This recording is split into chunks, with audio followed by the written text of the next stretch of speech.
And good afternoon, everyone. Welcome. It's lunchtime, so please enjoy your lunch. Today, we're here to talk about the critical role of resident voices in community change.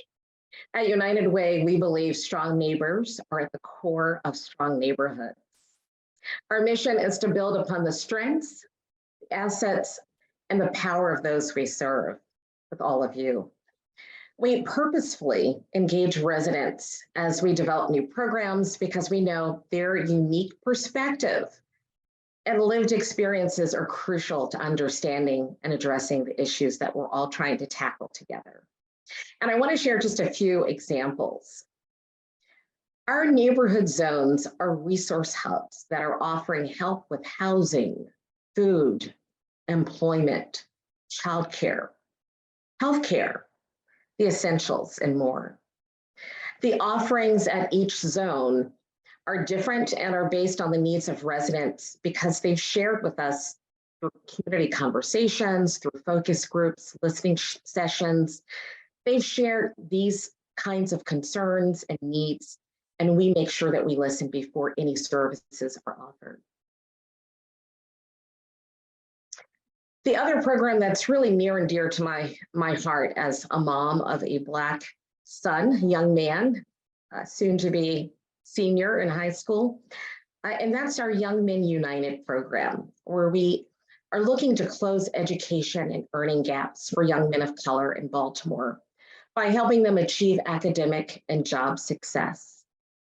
This program was intentionally designed with input from a broad range of voices, including young men of various phases of their educational and vocational journeys. The next one is United for Childcare.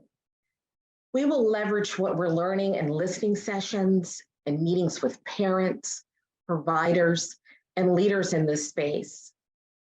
Their input will help us expand access to care, elevate the childcare profession, and drive educational economic equity. As part of this work and based on what we learned, we'll add more United Way family centers in high-need areas. These centers provide affordable, quality care that's close to where parents live and work, as well as a host of other services to support struggling families. All of this work is fueled by the people we serve. Their voices, their strengths, what they hold near and dear about their neighborhoods, their values, their families will power our ability to propel the change they want to see in their lives and their communities. So I'm really excited about this conversation we're about to have. I'd like to introduce today's moderator, my colleague, Andy Masters, who's the Senior Director of Neighbors United with United Way of Central Maryland. Andy, take it away. Thanks, everyone. Thank you, Laura, for the introduction. I'm really excited for this great conversation and really such a timely conversation about how to center community residents and community in power building and community change efforts. Neighbors United is an initiative out of the United Way that really looks to put community residents and neighbors in the driver's seat for community change, helping them engage with other communities, build on the strengths, identify areas for growth, and ultimately build bridges with decision makers to make meaningful, lasting, and sustainable change in their communities in the areas that they want to see them. To learn more about this, how this issue affects people here in Greater Baltimore, we've assembled such a powerful and fantastic group of folks who have been thinking about this and doing this work in our region for quite some time now. We also would like to share how we can work to make sure that you, as the viewers of this, are taking away ideas for how to move this work forward in your own community. So by way of brief introductions, Jackie Caldwell is the Executive Director of the Partnership Board for the William S. Baer School and a connector of the dots. A powerful community leader with deep roots spanning generations in Baltimore, Jackie has built bridges into a world largely inaccessible to grassroots leaders of color. Community organizer Randy Curtis, who received Anne Arundel County's Few of Many Award as a Black leader who is making history now, and organizer of the 2021 1,000 Men March in Annapolis, calling for an end to police violence and racism. Sharon Jacobs, founder of the New Service Training Employment Academy, or NSTEP, who works to support job creation, business development, and growth in Harford County. Sharon is also a military veteran who has lived in Harford County for quite some time. And Thibaut Manikin, partner of Seawall Development, whose mission is to help communities through development that focuses on purpose over profit. Named a champion of change by President Barack Obama, his work includes the redevelopment of Baltimore's Remington neighborhood and Lexington Market. To kick us off, I'd like to ask each of you, what does it mean to center residents in community change efforts, and why are their voices important? Jackie, can we start with you? Yes, it's really important to have community voice and community input when you're talking about change. And what I strive to do is to let the members of my community know that they have the power and that their voice does matter and that we are going to be at the table when decisions are made for our community. Randy, what does it mean to you? You know, it really means just giving a voice to the people, and just making sure that we are representing what the community needs are, and making sure that their voice is heard and that they feel valued. Great. Thibaut, what about for you? Yeah, thank you for having us and putting this together. So I'm in the real estate development business, and we've always looked at it as a huge honor, but a responsibility to change the physical characteristics of a community. And what's really important as we approach projects is the understanding that it's not our decision to make what that change is. As entrepreneurs, and especially as social entrepreneurs and entrepreneurs in the built environment, our role and responsibility is to be quietly behind the scenes listening and making sure that the community is driving the change that they want in the physical environment. Great. And Sharon, can you add a little bit to this? Yes, and thank you so much, Andy, for having us do this opportunity with United Way members. Engaged residents, I believe, are the linchpins of our thriving communities. And we know that in any network, your linchpin is that one or most important group that holds everything together. But they also ensure that there's accountability of our local, federal, and state leaders. And so their voices represent sacrifices, struggle, and a will. And so as our engaged residents are speaking with us, very passionate about what they want to see in their communities, those things is what gives lead to opportunities and solutions in our communities.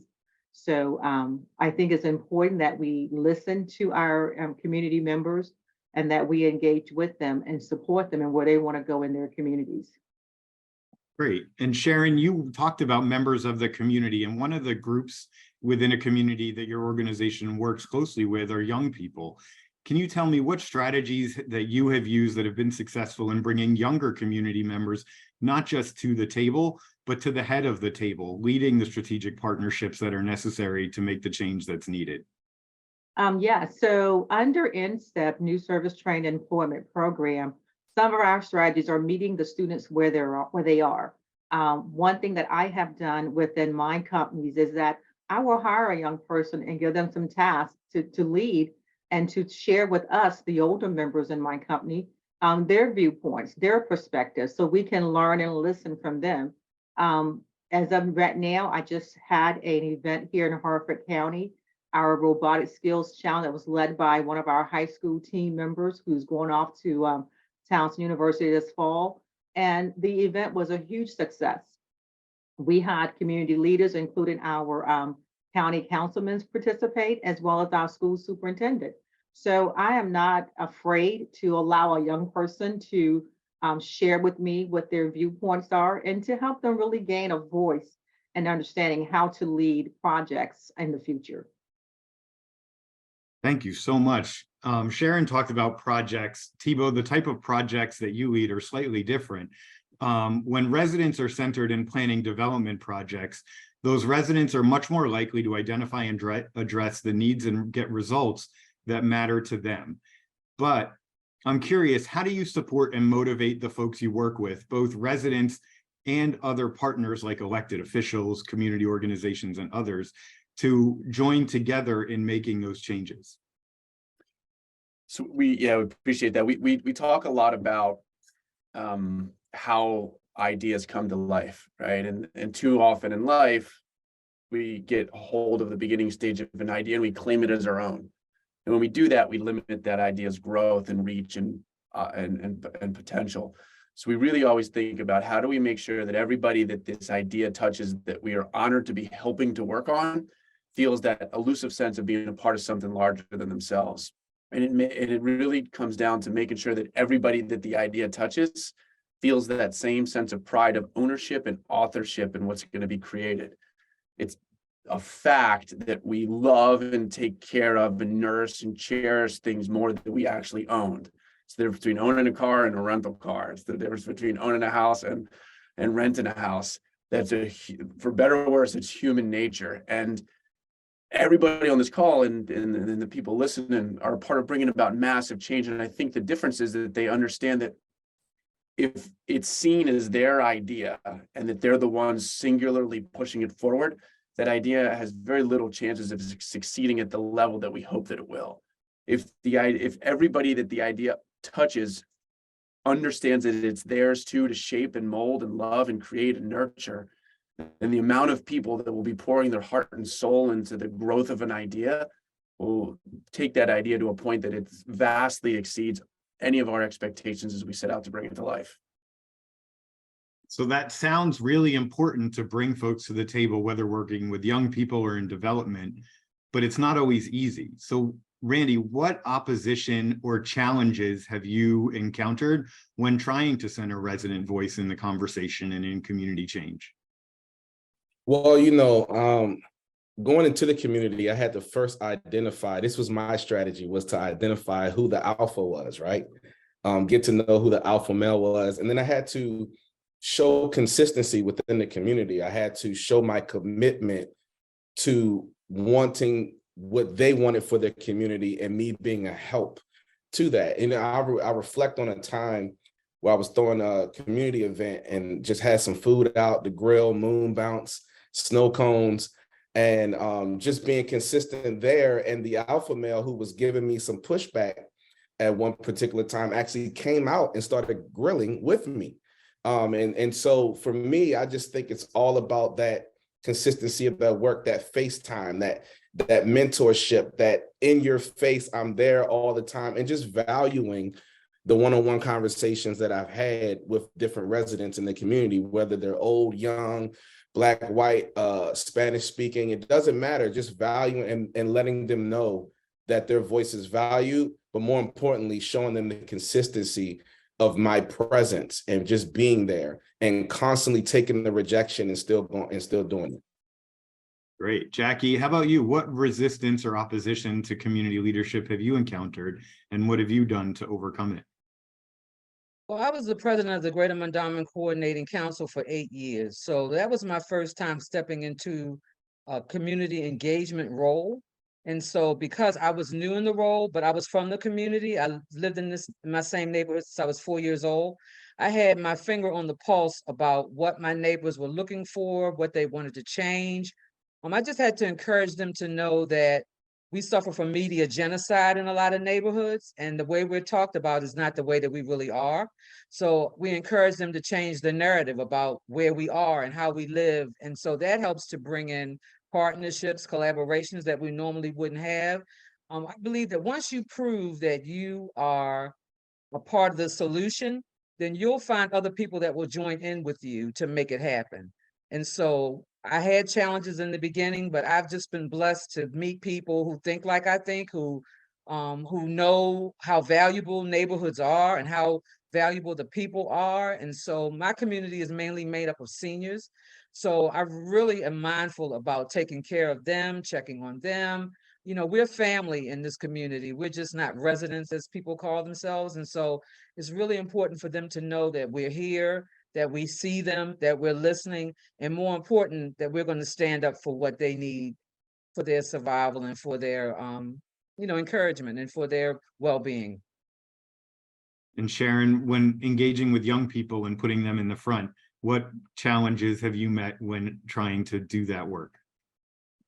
Yes, Andy, I will say that in Harford County, we have a unique set of state delegates, and they call themselves the Johnson brothers, Delegate Andre Johnson and Delegate Steve Johnson. And they are from different mothers. Yes, there are different races.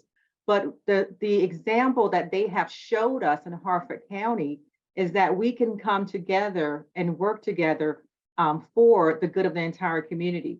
And so, in their example and what they've done to overcome opposition is that they work together.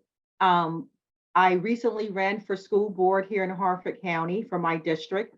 I did not win, but the thing that I learned from attending some of the school board meetings, there was one teacher from our Joppatown High School who said that one of her engagement strategies with parents was to have all of her teachers call the parents up.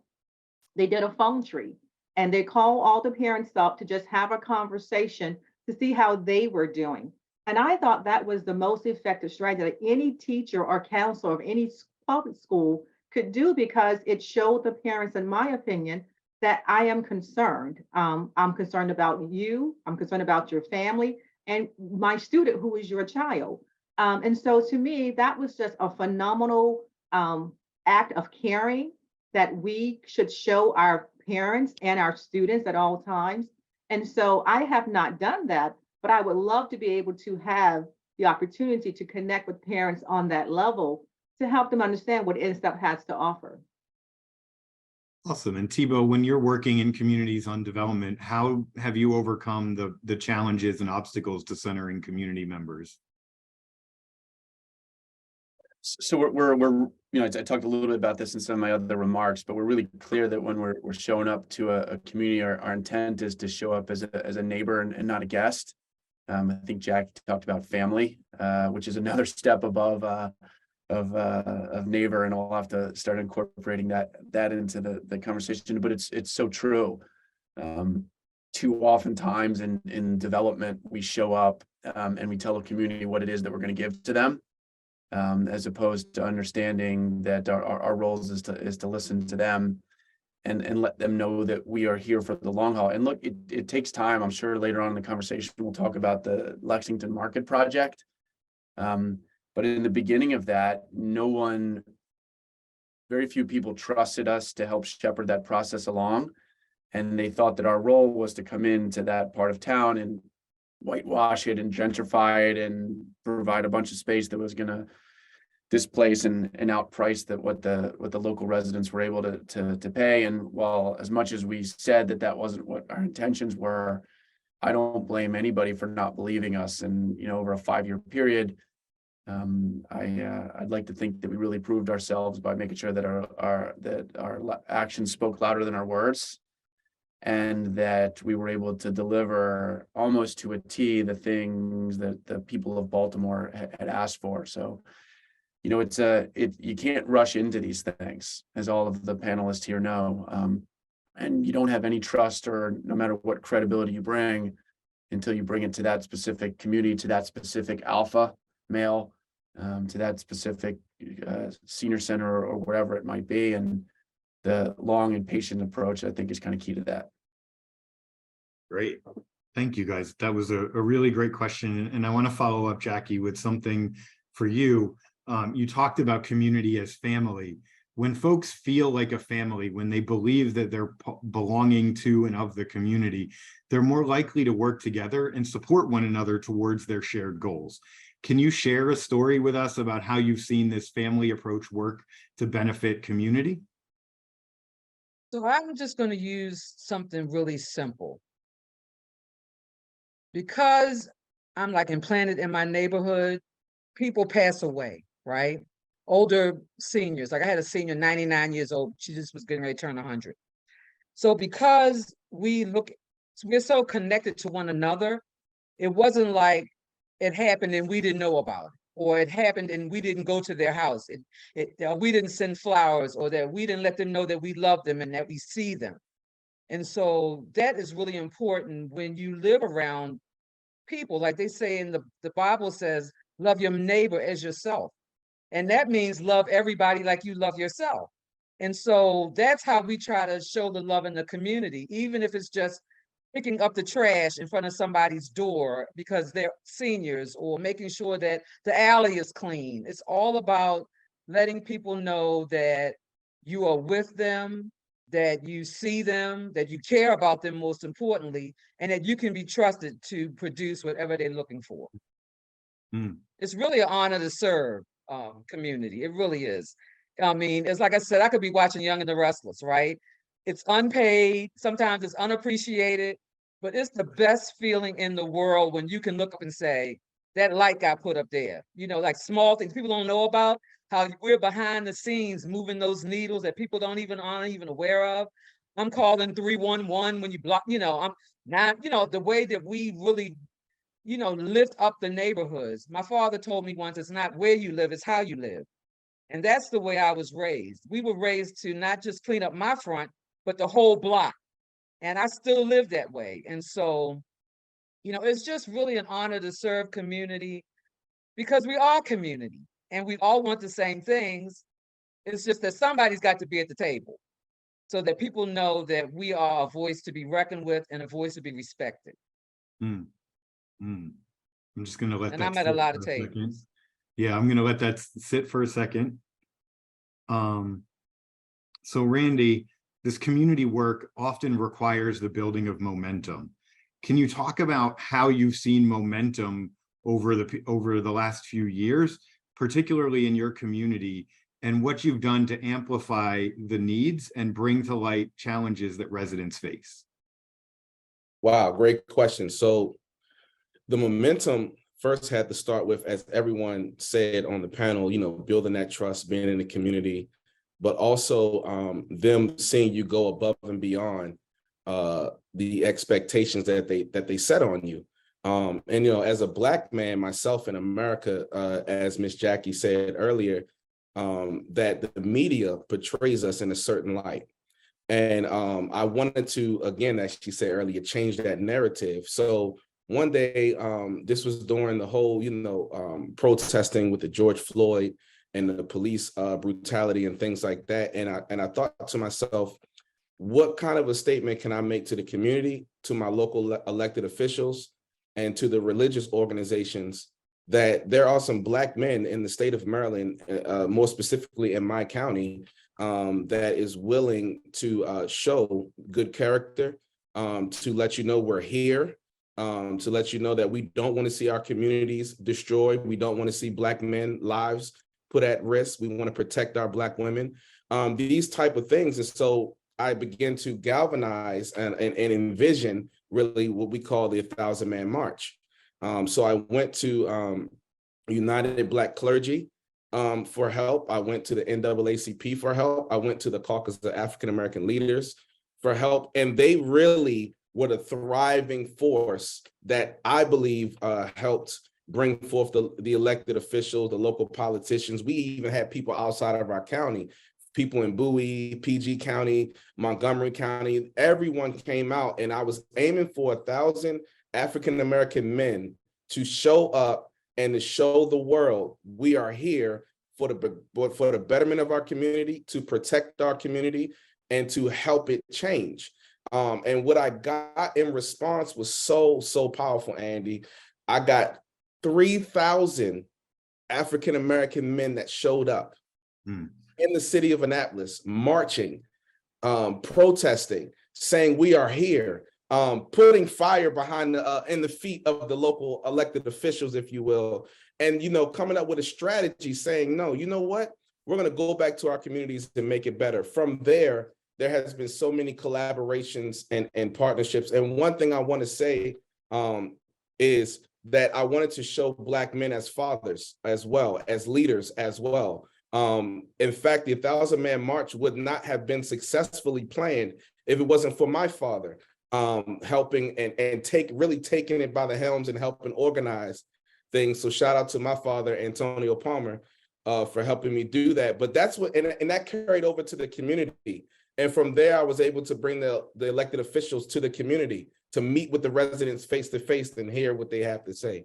So that momentum is still there. It's still thriving, and we're still shining.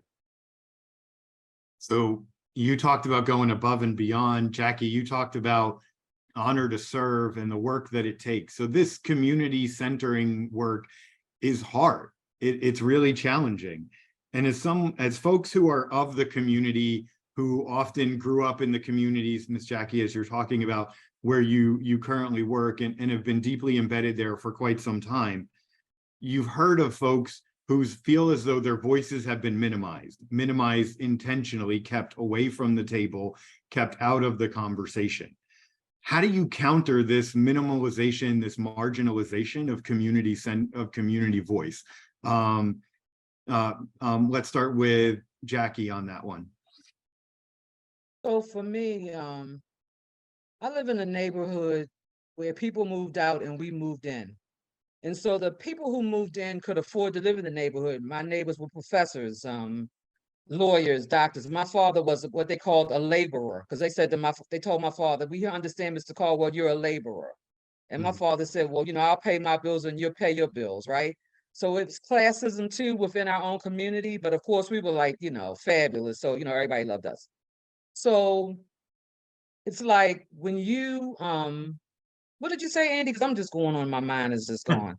Sure. How do you counter the minimalization and exclusion of community voice? Folks that intentionally keep community away from the table? So when I became president of Greater Mondawmin, that put me at the table where I wasn't normally. I worked at the Annie E. Casey Foundation doing work for Baltimore, but it was different when I moved into the community space. And so once I got moved into the community space as the president of an organization which supported 9 neighborhoods surrounding Mondawmin Mall and its businesses, it was my job to change the narrative about the community, to create the partnerships, the collaborations. I was just really blessed with that. Like I said, I'm a spiritual person. Once I prayed about who should I talk to, who should I connect with, it was like boom, boom, boom, boom, boom. So for me, I'm not doing this on my own power and my own strength. I'm being led in these conversations, and which also led me to being on, I was on 7 boards at one time, because it's hard for me to say no, and I care about the community and the city at large. But God really is the one who ordered my steps in this community work. So it was hard in the beginning because I had to raise money for the nonprofit. But once I asked for support, it was like the floodgate just opened. I just met so many people and so many people who cared about what I cared about. It was really just a joy to me. It wasn't as hard as some people think it was. It's like, make a meeting, have an appointment, be at the table. Community work to me is like sales. You have to be likable. You have to know what you're talking about. And more importantly, you have to be able to produce, because that's how people get to trust you. So all of that came about. And so it helps your reputation. It helps when I need to call the mayor. It helps when I need to call the governor, because they know of the work that has been done in the community. All of those things that you do really support the work moving forward. No matter how small it is, people are watching and people are looking at who they want to invest in and where they want to move. And so challenges, I really haven't had a lot of it in the beginning, yes, because I wasn't known. Once I became a producer, a connector, everything shifted. And for the community at large, I mean, we have Target, millions of dollars coming into our community, all because of being at the right place at the right time. So Sharon, when young people are done for instead of done with, when people do things for young people instead of with young people, how do we reframe that conversation so that we're not excluding or minimalizing the voices of young people? I would say first and foremost, we have to ensure that our young people have their voices heard. So we have to be inclusive, and we have to be deliberately inclusive about getting our young people to be advocates for themselves. And that also occurs in our school systems, with them being advocates for their educational courses and what they're taking. One of the other things that I was thinking as Jackie was speaking, we are both led, I would say, by faith. And we know that there is no power higher than the one power that is leading us. And so when I started my journey with the nonprofit here, we had very little funds, and we were reaching out and doing things to initially get persons and trained with their GED and doing the tutoring piece. And then one of the parents asked us about, well, why are you not working with older adults? And we were like, older adults? Well, I thought they kind of all had it together. Well, I was mistaken. And so we then began to look at what we could do to help support older adults who were looking at career transitions, to help them figure out, the career pathways that they want to go in their lives. And when Superintendent Bolson came into town, I think it was in 2018, he started the North Star Project here. And that really solidified for us something that we needed to do to help our young people. And we figured out our older citizens as well, do some of that college and career readiness planning. So we began to focus in that area, and that drove us to doing STEM outreach opportunities where students could participate in robotics and drone activities and learn about careers in those fields as well. So we're still doing those things today. And under our upcoming Community Safety Works grant that we're doing, we're going to be teaching young people how to become a doctor, a veterinarian, working with the Little Medical School of Baltimore. We're doing our outreach programs with drones and starting a drone soccer esports program here in Harford County. And we're going to be teaching them, doing your GED and improving your math and reading skills. But most importantly, letting them know that they are heard in the community. And we want them to be a part of the solution as we go forward, and not just simply think that someone has to do for you. You must also commit and be a part of the solution individually and personally as well. Randy, I'm going to lead you a little bit on this question. In your work with Neighbors United, you work in a community in Anne Arundel County that had felt minimalized, that had felt like their requests for something very important to their community had been unheard for decades. Can you talk a little bit about how working through the Neighbors United strategy was able to lift up community residents and give them the tools to ask for, but not just ask for, to demand the change that they deserved in their community? Yeah, as you were saying, this community has been fighting for things for over 30 years. And there was an old swimming pool that was there that got closed down in the late 90s, early 2000s. So you have an entire generation that grew up with nothing in that community: no basketball courts, no football fields, no baseball fields, no soccer, no nothing.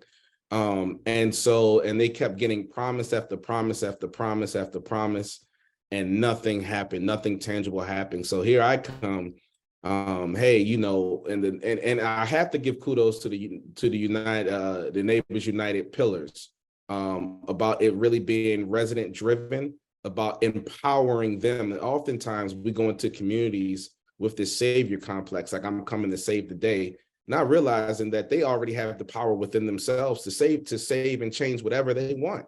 All we have to do is just unlock that door and show them that they have that power. So what I did was just that. I just simply went there, kept the pillars in my mind. This is resident driven. This is not Randy Curtis driven. This is not organizational driven. This is resident driven. And what I did was I began to just unlock what was already inside of them. And when you do that with people, Andy, and I'm pretty sure everyone else that's on the panel can tell you this, hope begins to stir because you begin to realize you have the answer within you.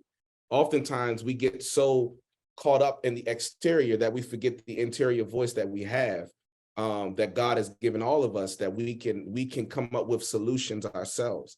And when you come up with a solution to a problem, you get hope. You know what I'm saying? So like, if you're on your computer trying to figure out something and then you're like, oh, the answer comes to your mind, you get excited about the project that you're working on. And that's what happened in the community.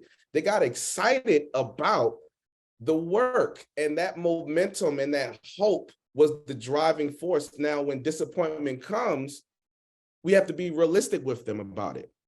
We can't beat around the bush and just hide our face and say no, let's keep going. Let's keep fighting. Let's keep doing this thing because you guys have the power. I'm not powerful. You guys are. And this is not my community. It's your community. And so what I have to do is remain consistent, be visible, keep empowering them, keep making sure that they have shoulder to lean on, and giving them their space when they need it. And so that's how I was able to navigate with the Neighbors United program. If it was not for the pillars, I don't think the program would have ran so well. So Thibault, wrapping this conversation up, how do you work in this space of minimized voices, and how do you work to not just talk to the usual community residents, but make sure you're reaching the folks who have never been at the table before? Yeah, Randy, thank you so much for that share, and thanks everybody that really resonates so much. This concept of not going in with the answers and trying to play the savior role. That's not what anybody needs or wants. I think, Andy, to answer the question, I'm going to tell a little bit of a story through my eyes of what we saw happen at Lexington Market. To be really clear, we started our company to reimagine the real estate industry so that buildings would be used to empower communities, unite cities, and help to launch really powerful ideas. And that's been the ethos that we've approached all these projects. So when the city selected us to help reimagine the Lexington Market project, all of us who are above 40 years old have a Lexington Market story, right? Like, and not just one, like countless Lexington Market stories. And nobody wanted Lexington Market to die on their watch, but we all understood that it was in the process of a slow and quite painful death. When the city selected us, rather than going in and starting the project, we said that we're not qualified yet to be accepted to move this project forward because we haven't listened deep enough. So we asked for 9 months from the time they selected us until the time that they made a public announcement. And almost every evening, we were in a different community, in a church, at a community association meeting, on someone's stoop, just listening. And if we had an hour set aside for any kind of presentation, we had one question. And that question was, what would it take for you to fall in love with Lexington Market again? And then for 55 minutes, we just listened. And after 9 months of this listening exercises through diverse communities of beautiful neighborhoods throughout our entire city, we came back to the city and said, not only do we want to work on this project, but we have now the answers and the solutions that we've heard throughout Baltimore. But in order for us to accept this, you have to agree to 2 guiding principles. And Sharon, I loved your North Star concept because that's so true. And we called them North Stars too. The first was that this wasn't going to be a real estate project, that if we looked at it as a real estate project, it would fail. We were going to look at this as an opportunity to prove that a single building brought to life in a really inclusive way could unite our city at one of its most divided times. If that was the reason that we were doing the project, collectively, the we of the city, entire city and all of its people, then it's something we were really excited about. The second thing that we heard in all of our conversations is if the people of Baltimore were going to fall in love with the market, going to spend their hard-earned money there again, then the market had to represent the beautiful diversity of our city. And when we inherited the project, less than 5% of the vendors in there were Black-owned businesses. Very few of them were city resident-owned businesses. Very few of them were women resident-owned businesses. That was the second North Star. And if the city agreed to that, then we were all in. So kind of fast forward through the process and the groundswell that was created, we closed financing on a $40-50 million construction project in February of 2020. Month before the global pandemic hit, at a point where 50% of food businesses were going out of closing their doors, at a time where we wondered if we would ever gather in a space with thousands of people again. To a certain extent, we thought we couldn't have timed it worse, right? And we decided we were contemplating whether we were going to actually launch the vendor application round for the 50 or so vendor spots that we had. We believed in the groundswell that was created that Randy talked about, right? We believed in the way that this was brought to life, and we put the vendor application round, maybe thinking a dozen or so vendors might apply over a year or 2 year period. 500 applications came in for those 50 spots. Over 50% of those applicants were Black-owned businesses. Over 50% were women-owned businesses. Over 50% were city resident-owned businesses. It had nothing to do with us, right? Or very little to do with us. It had the success of the project and the diversity of the applicants and the success eventually of Lexington Market came down to making sure that everybody that idea touched, and I talked about this in the beginning and Randy really emphasized it, was that everybody felt that same sense of pride and ownership and authorship was getting created. And the way that Lexington Market had taken place up until then felt forced upon the city of Baltimore, and not inclusive in the way that it was going to be brought to life. So an incredible kind of learning opportunity for us. Neat to see it unfold. And look, this work that all of us are doing only works when we all show up, right? We got two choices. We can sit on the sidelines rooting for Miss Jackies and the Randys and the Sharons of the world, or we can understand that in order for real positive change, in order to really move needles, we have to become a part of the solution, not just sit in our bubbles and in the comfort of our screens in our living rooms, cheering for, or maybe even rooting against the people doing this heavy lifting. But really showing up for the work, hitting the streets, and pushing back and continuing this really inclusive narrative. Yeah, and I just like to let that sit and marinate for just a half a second, because I think that idea of showing up for the work is why the United Way is here. It's why we're doing this work. It's why we believe so strongly in the Neighbors United initiative, because it does exactly what you were just talking about, Thibault. It puts community members in a center and in the driver's seat, in a way that isn't about the United Way being the centerpiece, where we are helping community members to retake that centerpiece stance. So Randy, as we sort of think about, what to do next, what's one piece of advice that you would give to someone who's looking to shift towards or strengthen their ability to put community members in the driver's seat? I'm gonna say this: be honest, be genuine, be consistent with your voice, be consistent when they push back. Have a backbone.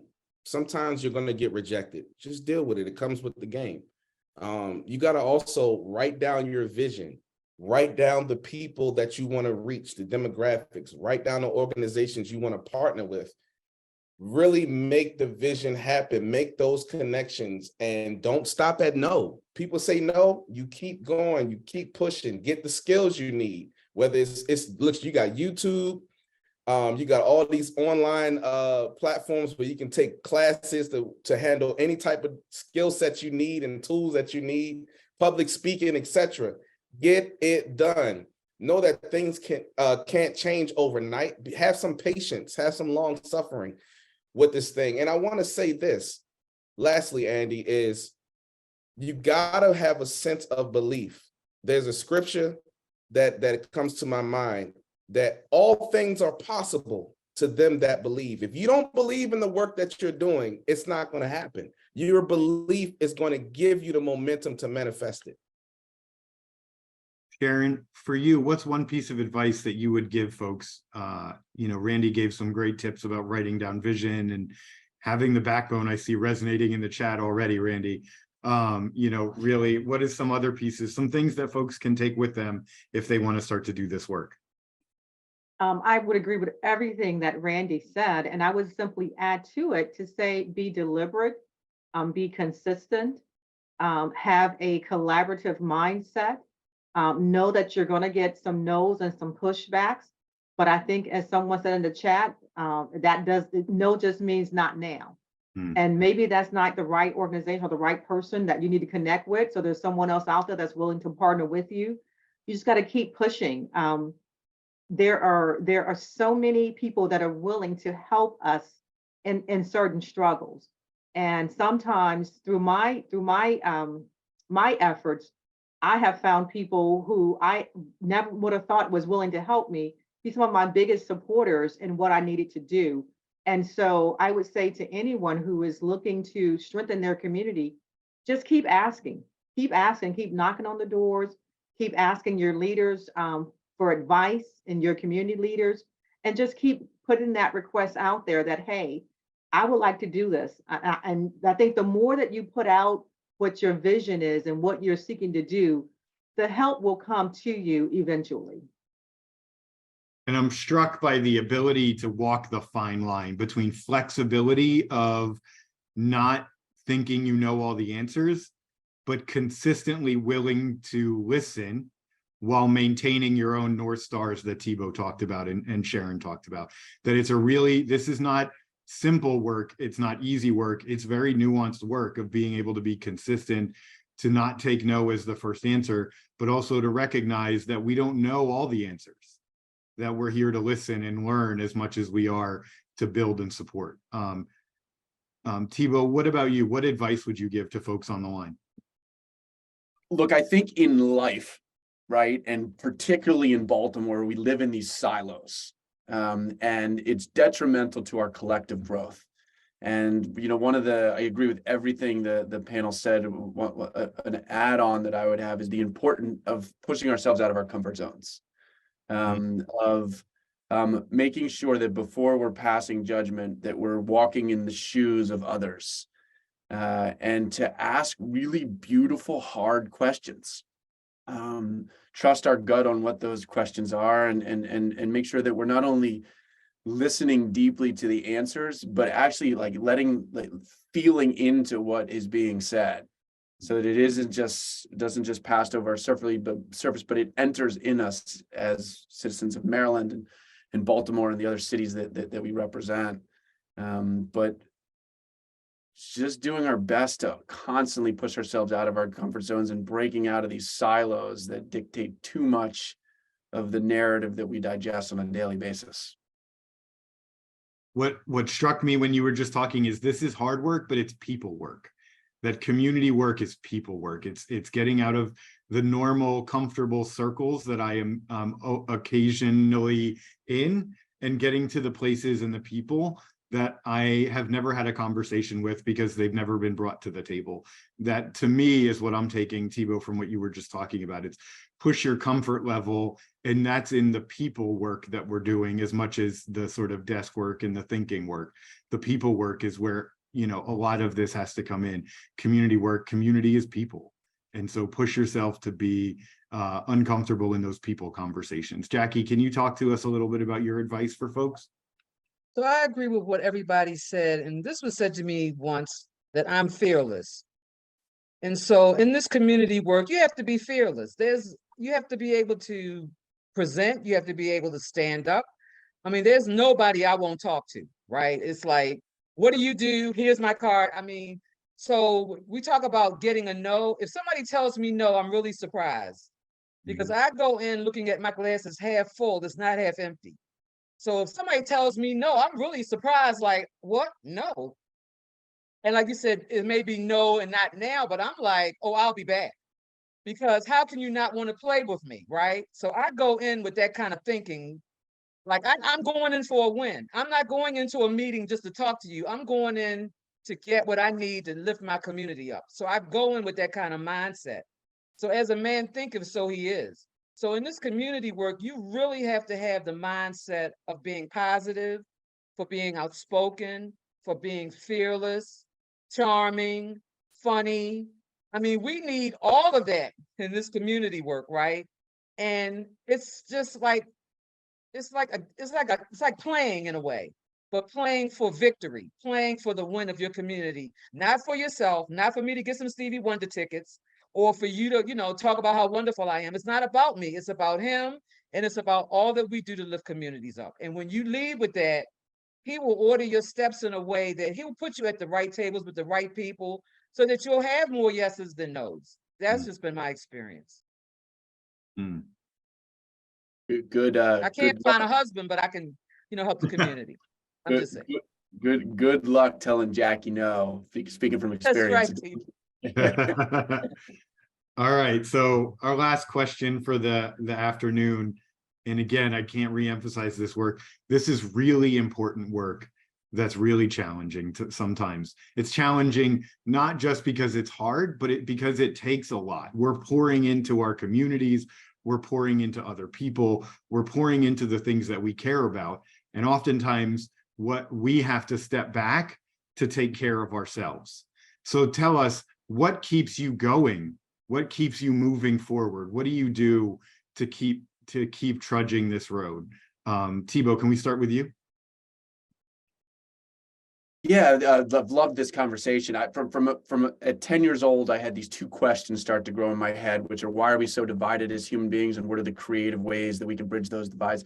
And Andy, you talked about this being challenging work, but my question to everybody is like, what's the alternative, right? The path of least resistance, the boring way to go through life.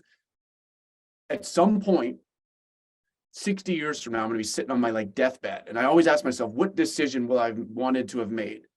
What conversation will I wished I've had? What additional thing will I wish that I have done? And I don't look at this as challenging work at all. I look at this as soul fulfilling work. We've got one shot at life, like put it all out there or else somebody else is. And so I wouldn't know an alternative way to go about life. I wouldn't know an alternative way to go about doing the projects that we're doing.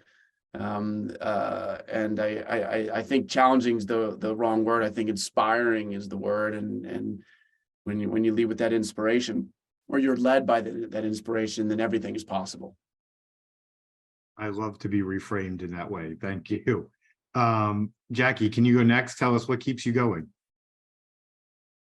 Like Tebow said, it's in my blood, right? It's in my blood. It's like, you know, my grandmother helped to sign the petition for Briggs versus Board, which came before Brown versus Board in Summerlin, South Carolina, right? It's in my blood. You know, my father was a longshoreman who helped to create one of the biggest locals on the waterfront. I come from people who stand and speak truth to power. It's just who I am. I tell people, if you don't like me, blame my parents. You know, they're the ones that raised me to be like this. Don't talk to them, right? Because we were always taught to be of service. Like my father, like he used to say, you're not poor and you've never been hungry, but you should care about those who are. And that's just the way I was raised. So it's in my DNA. It's like you said, Tebow, I can't imagine doing anything else. It's just a privilege, really. So the way I relax and try to, you know, calm myself down when I get too worked up is I go to the Comedy Factory because I do stand up. So I need to laugh. I need to go see somebody. I need to have some fun, right? So I make sure I put that in my schedule for myself. That's like my downtime. That's my relaxation time. And so it's just an honor to serve. And so I just encourage everybody to serve in any way that they can. It doesn't have to be the way that I do it, but do something, even if it's just speaking to someone, right? The small things, let people know that you see them. And so it's just an honor to serve. Sharon, can you tell us what keeps you going? I think we've had some really powerful things come up already. Yes, I think for myself, my mother was one who was a giver. And I just recall growing up under her and watching her as she always was pouring out love to others in all ways that she could. You know, I didn't understand it then, but as I got older, I knew what it was all about, giving back. It was about seeing others be successful. It was about helping our neighbors.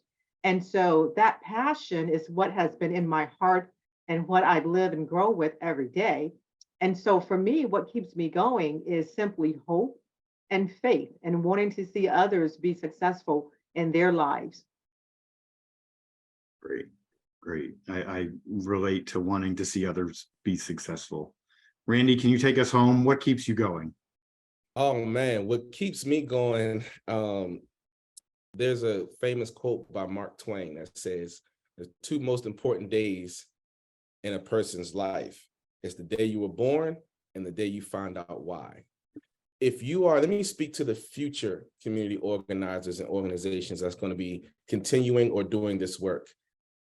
It's, if you're in this field, if you're doing this type of work, you found out why you were born.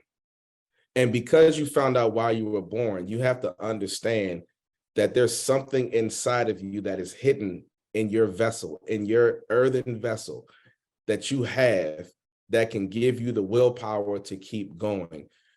You got to sit down every day. You got to detox yourself every day. You got to build yourself up every day. Find a mentor. Find someone who's a great shoulder to lean on. Find someone who has a great ear.